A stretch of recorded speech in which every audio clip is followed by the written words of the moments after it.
दोस्तों, क्या उत्तराखंड के पहाड़ों में बच्चों का कसूर सिर्फ इतना कि वे पढ़ना चाहते हैं? क्या डिजिटल इंडिया और विकास के बड़े बड़े दावों की हकीकत यही है कि नौनिहालों को स्कूल जाने के लिए हर दिन अपनी जान दांव पर लगानी पड़े?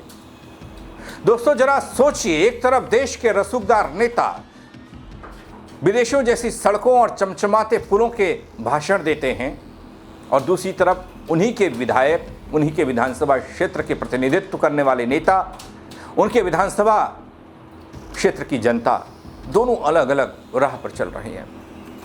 विधानसभा क्षेत्र के मासूम बच्चे एक अदद पुलिया के लिए तरस रहे हैं, उफनती नदी में बहने को मजबूर हैं। कैसे धड़ाम हो चुकी व्यवस्था पर अब सवाल उठ रहे हैं, ये बताने के लिए आया हूं दोस्तों। मामला मंत्री जी के क्षेत्र का है, थोड़ा गौर कीजिएगा। नमस्कार, पहला मैं पंकज रौतेला, आप देख रहे हैं अपना उत्तराखंड न्यूज। दोस्तों, मैं आज आपको वो जमीनी हकीकत दिखाने जा रहा हूं जो सूबे के लोक निर्माण विभाग यानी पीडब्ल्यूडी मंत्री सतपाल महाराज के गृह क्षेत्र चौबटा खाल की है, जहां पिछले 1 साल से एक बही हुई पुलिया को दोबारा बनाने की फुर्सत सरकारी अमले को नहीं मिली। अफसर फाइलों में व्यस्त हैं, बच्चे मौत के मुहाने पर।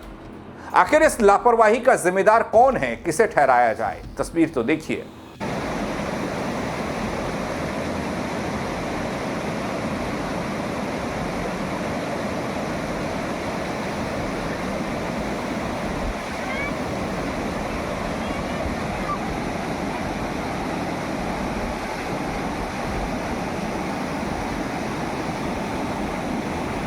दोस्तों, देख रहे हैं ना, सावन हो, भादो हो, कोई भी महीना हो, जब उत्तराखंड के नदी नाले उफान पर हैं, तब पौड़ी जिले की इस तस्वीर को देखकर किसी का भी कलेजा कांप उठेगा। हाथ में स्कूल की कॉपियां, कंधे पर बस्ता, आंखों में खौफ भी है। ये तस्वीरें बयां कर रही हैं दोस्तों कि चौबटा खाल विधानसभा क्षेत्र के कई गांवों के बच्चे किस तरह हर दिन मौत का सफर कर स्कूल पहुंचने को मजबूर हैं। मामला आज का नहीं है दोस्तों। अगस्त 2025 में भीषण आपदा आई थी, भारी बारिश हुई थी। यहां कई गांवों को जोड़ने वाला एक मुख्य मार्ग पर बना पुल तिनके की तरह बह गया। दोस्तों, तब से लेकर आज तक यानी पूरा 1 साल बीत जाने के बाद भी उस पुल का निर्माण दोबारा शुरू नहीं हुआ। ये जो मसला नदी का पुल है उसको 1 साल हो गया, वो अभी तक सरकार ने उसको सुध नहीं ली। और बच्चे जब बरसात में छुट्टी मार जाते हैं या जंगल के रास्ते आ रहे हैं, अगर जंगल के रास्ते आए तो गुलदार का खतरा है, और नदी के पार करे तो नदी में बहने का खतरा है। ये बहुत पुराना रास्ता था जंगल का, तो टूट कोई ज़्यादा नहीं, झाड़ी हो रखी है, इसलिए डर भी है गुलदार का। पैदल का रास्ता है वैसा 3 किलोमीटर नदी के रास्ते, और अगर जंगल के रास्ते आएंगे तो 5 किलोमीटर है। दोस्तों, अब लोगों का आक्रोश इसलिए क्योंकि इन मासूम स्कूली बच्चों के सामने 2 ही रास्ते, या तो वे इस उफनती नदी को पार करें जहां पैर फिसलते ही जिंदगी हमेशा के लिए खत्म हो सकती है, या फिर वह जंगल का वो लंबा और डरावना रास्ता चुने जो उनके स्कूल की दूरी को 5 किलोमीटर और बढ़ा देता है। पहाड़ के घने जंगलों का यह रास्ता दोस्तों सिर्फ लंबा नहीं है, बल्कि बेहद खतरनाक भी है, और यहां हर वक्त गुलदार और अन्य जंगली जानवरों का हमला होने का खतरा भी। दोस्तों, ग्रामीण लंबे समय से गुहार लगा रहे हैं, लेकिन शासन प्रशासन के बहरे कानों तक इन मासूमों की, यहां के लोगों की चीखें नहीं पहुंच रही हैं। ये मैं नहीं कह रहा, ये क्षेत्रीय दल के नेता कह रहे हैं, यूकेडी के नेता स्थानीय। मछलाड जो नदी है उस पर पहुँचे, और ये डुइला जाने का रास्ता है। ये पुल 1 साल पहले ठीक आज के दिन बह गया था, अगस्त 2025 को, लेकिन विभाग जो है पीडब्ल्यूडी विभाग और मंत्री जो है स्थानीय विधायक है, उसके बावजूद भी 1 साल से ये पुल नहीं बन रहा है। बहुत ही दुर्भाग्यपूर्ण है।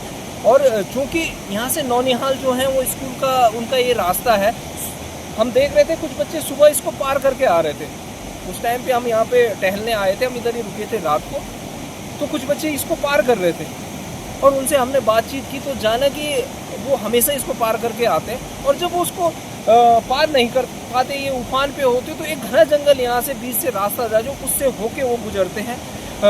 कितनी दयनीय स्थिति है। एक तरफ इस क्षेत्र में हमेशा गुलदार का जो है वो आतंक रहता है, और इधर अगर नदी में कोई नौनिहाल नदी को पार करेगा तो उसके बहने और डूबने की आशंका रहती है, और दूसरी तरफ अगर वो जंगल से होकर गुजरता है तो कहीं ना कहीं जंगली जानवर का भय रहता है। मैं आपके जरिए जो यहाँ के मंत्री हैं, जो विधायक हैं, पीडब्ल्यूडी मंत्री सतपाल महाराज, उनसे कहना चाहता हूँ कि इस तरह की लापरवाही, इस तरह की जो नज़रअंदाजी वो इस क्षेत्र के साथ कर रहे हैं, वो बहुत उनके लिए एक घाटे का सौदा होगी। जनता उनको इस बात का जवाब जरूर देगी आने वाले चुनाव में। और जो आला अधिकारी है उनको मैं कहना चाहता हूँ कि अगर उनके अंदर थोड़ी सी भी अगर संवेदनशीलता बची है तो इस पुल का निर्माण जल्द से जल्द करवाएं। दोस्तों, इस पूरे मामले में सबसे बड़ी विडंबना और शर्म की बात यह है कि इलाका वीवीआईपी विधानसभा क्षेत्र में आता है। जैसे मैंने शुरुआत में आपको बताया, चौपटा खाल अपने आप में बड़ा नाम है। चौपटा खाल से विधायक कोई और नहीं बल्कि प्रदेश के कद्दावर कैबिनेट मंत्री और खुद लोक निर्माण विभाग पीडब्ल्यूडी के मुखिया सतपाल महाराज जी हैं।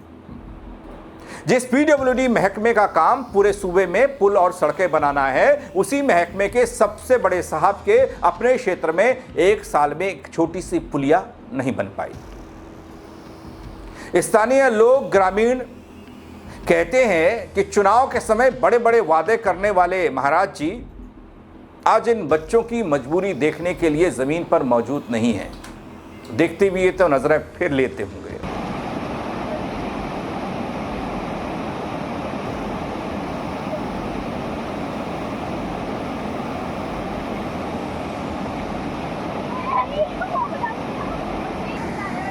काय गवा छो तुम? मेरे लड्डू लग है। अच्छा, अब पैदल यो गदुन पार कब बड़े करना छवा? एक साल हो गया। तब बड़े पुल दे बोलने। अच्छा, अजबर बने पाने अनुबर के कर दवा। दोस्तों, इस तस्वीर पर अब जब सवाल हो रहा है, ये मामला तूल पकड़ने लगा है। जिले की कमान संभाल रहे जिलाधिकारी के कानों तक सवाल गए। स्वाति एस भदौरिया ने एक रटा रटाया जवाब दे दिया, प्रशासनिक जवाब जिसे हम अक्सर सुनते हैं। जिलाधिकारी ये कहती हैं कि बारिश से प्रभावित और ये जो बच्चे जा रहे हैं इस तरीके से अपनी ज़िंदगी को दांव पर लगाकर उस पर संज्ञान लिया जाएगा। सभी पुलों और रास्तों की रिपोर्ट जुटाई जा रही है। इस रिपोर्ट के आधार पर शासन से बजट यानी आवश्यक धनराशि मंजूर कराई जाएगी। एक साल में कुछ भी नहीं हुआ और फिर मरम्मत का काम शुरू होगा, फिर वो पुल बनेगा या वो सड़क बनेगी या नहीं बनेगी, वो तो वक्त बताएगा। लेकिन दोस्तों, सवाल वही है कि अफसरशाही को ये रिपोर्ट जुटाने में आखिर कितने साल और लगेंगे? क्या प्रशासन किसी बड़े हादसे का इंतजार कर रहा है? सुनिए जिलाधिकारी क्या कह रही हैं। इसमें जितने भी हमारी इस बार बहुत ज़्यादा कहीं पे आपदा की स्थिति तो नहीं है, लेकिन कुछ कुछ जगह पे हमारे छोटी मोटी क्षति की सूचना आ रही है। तो जैसे ही सूचनाएं आ रही हैं तत्काल हम लोग धनराशि भी उसके लिए स्वीकृत कर रहे हैं, और जितनी व्यक्तिगत क्षति है उसको भी तत्काल प्रयास किया जा रहा है कि मुआवजा भी तत्काल वितरण किया जाए। और जहाँ जहाँ पे भी कुछ भी अगर पुश्ते की क्षति हुई है या पुलों की क्षति हुई है तो इसकी भी हम लोग रिपोर्ट ले रहे हैं। अगर कहीं पे कोई छूटा हुआ होगा तो उसके लिए भी धनराशि शीघ्र स्वीकृत कर दी जाएगी। तो दोस्तों, जिलाधिकारी साहिबा की बातें आपने सुन ली। रिपोर्ट बनती रहेगी, फाइलें भी आगे बढ़ती रहेंगी, लेकिन तब तक इन बच्चों की सुरक्षा की गारंटी कौन लेगा? डीएम साहिबा लेंगी या सतपाल महाराज लेंगे? कौन लेगा? पहाड़ों से पलायन को रोकने का दावा करने वाली सरकारों को, उनके प्रतिनिधियों को, विधायकों और सांसदों को क्या ये तस्वीर दिखाई नहीं देती? कांग्रेस वाले भी शामिल हैं इसमें। चुनाव लड़ेंगे तो कांग्रेस के उम्मीदवार भी आएंगे, बोल ना। पुल ही नहीं होगा तो कैसे वोट मांगने जाएंगे उस पार? दोस्तों, चौबटा खाल के इन बच्चों के हक के लिए इस वीडियो को शेयर कीजिएगा। सीधे लोक निर्माण विभाग के दफ्तर पर पहुंचना चाहिए। आपकी इस लापरवाही पर क्या राय है ये भी बताइएगा कमेंट के जरिए जरूर। देवभूमि की ऐसी ही ज़मीनी खबरों पर अक्सर फोकस रहता है मेरा। लेकिन यहां तो मंत्री सतपाल महाराज के विधानसभा क्षेत्र चौबटा खाल में धड़ाम होती व्यवस्था और बच्चों की जिंदगी दांव पर लग रही है, तो मामला छोटा मोटा नहीं है दोस्तों। कोई भी हादसा कभी भी हो सकता है, किसी के साथ भी हो सकता है। इसलिए अपनी राय दीजिएगा, शेयर कीजिएगा खबर को। फेसबुक पर देख रहे हैं, फॉलो नहीं किया है वो जरूर कर दीजिएगा। यूट्यूब पर देख रहे हैं, सब्सक्राइब नहीं किया है वो करना भी ना भूलें। मेरे साथ जुड़ने के लिए दगड़ियों बहुत शुक्रिया। जय उत्तराखंड।